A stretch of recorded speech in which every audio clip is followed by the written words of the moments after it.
हलचल भरे शहर में अराजकता और शोर के बीच लिली नाम की एक युवा महिला रहती थी।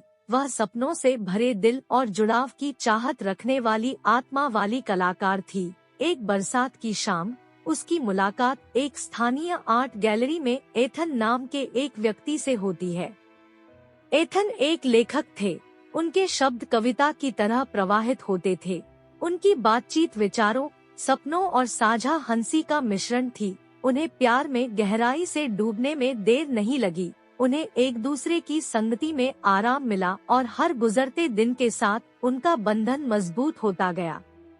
हालांकि जीवन ने उसके लिए एक अलग योजना बनाई थी। लिली से मिलने से बहुत पहले एथन को एक लाइलाज बीमारी का पता चला था।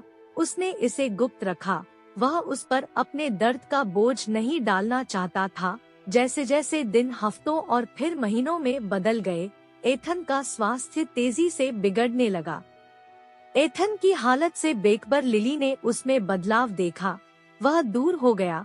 जीवन के प्रति उसकी भूख खत्म हो गई और उसने काफी समय अकेले बिताया। एक दिन, अब और दूरी सहन करने में असमर्थ, लिली ने उससे उसके व्यवहार के बारे में पूछा।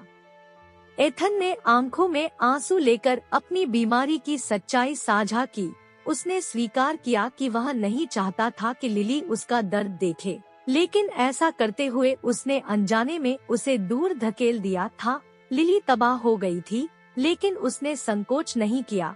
उसने उसके साथ खड़े रहने, उसके सबसे बुरे समय में उससे प्यार करने का फैसला किया।